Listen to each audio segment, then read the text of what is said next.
ආයුබෝවන් සුබ දවසක් මගේ යාළුවෝ හැමෝටම. හැමෝම හොඳින් ඉන්නව නේද? අදත් මගේ channel එකට ඔයාලව ආදරයෙන් පිළිගන්නවා.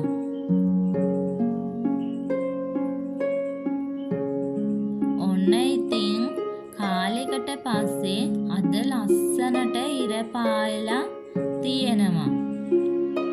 අපි ඉන්න පළාතට නම් මේ දවස්වල හොඳටම වහිනවා.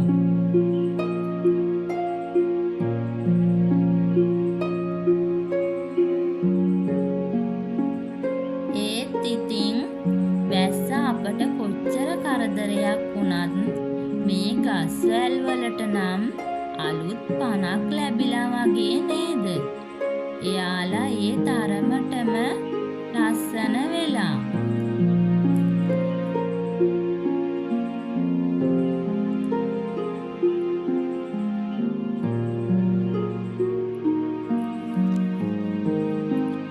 මන් මේ කතාවෙන් කරන්නේ ඉක්මනට මගේ උදේට කරන්න තියෙන වැඩ ටික ඉවර කරගන්න එක. මෙහෙම ඉර පායලා තිබුණට ආයෙත් කොයි වෙලේ වැස්ස එයිද කියලා කියන්න බෑ. ඉතින් ඉක්මනටම මගේ මිදුල අතු ගාලා ඉවර කරගන්න තමයි මම මේ හදන්නේ.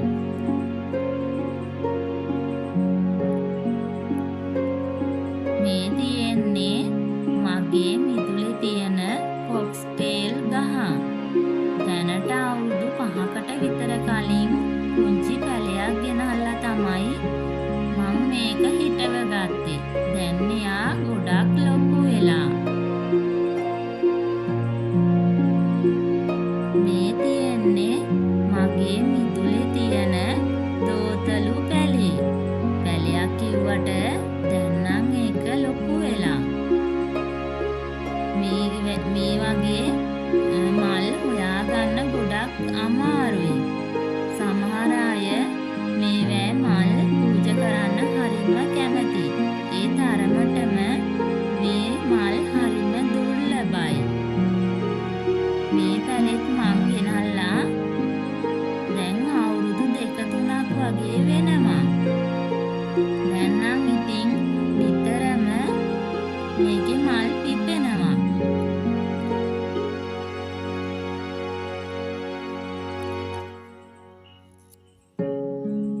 ටික දවසක ඉඳන් වහින නිසා මගේ මිදුල හොඳටම තනකොළත් වැවිලා. ඉතින් අපි වැස්ස නැති දවසක මේ ටිකත් ලස්සනට එලි පෙහෙලි කර ගමුකෝ. මන් මේ කරන්නේ මගේ වැරැන්ඩා එකේ තියෙන මල් ගස් ටික සුද්ධ කරගන්න එක.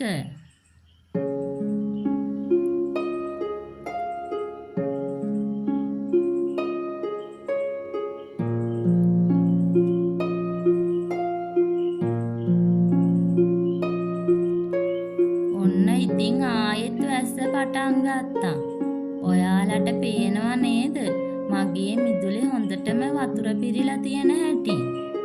ඒත් ඉතින් කරන්න ගත්ත වැඩේ අතරමඟ නතර කරන්න බැරි නිසා මං වැස්ස පොඩ්ඩක් අඩු වෙනකන් ඉඳලා ආයෙමත් වැඩ ටික පටන් ගත්තා.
පිරීලා. දැන් ආපහු වැස්සක් එන්න වගේ හදන්නේ.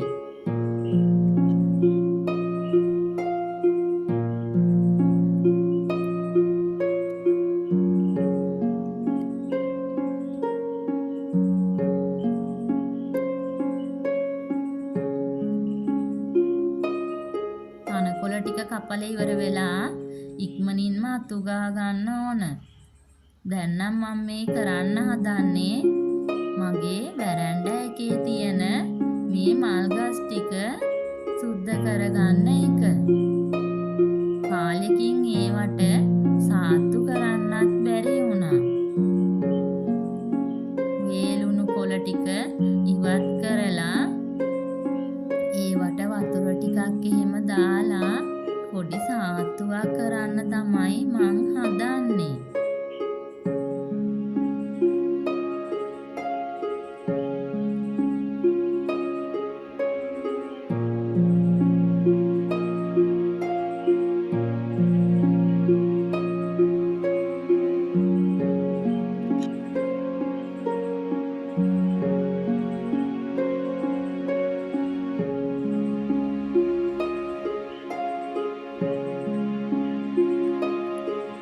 මේ බලන්නකෝ මගේ මිදුලේ හැම තැනම තනකොළ වැවිලා. වැස්ස නැති දවසක මේ ටික එලි කරගන්නත් ඕන. ඒත් ඉතින් මේ දවස්වල නම් ඒ වැඩේ කරන්න අමාරුයි.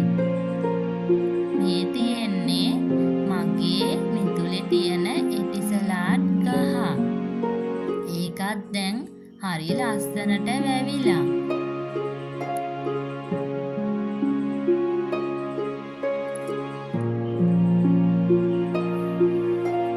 ඔන්න ඉතින් අදට මගේ මිදුලේ වැඩ ටික නම් ඉවරයි.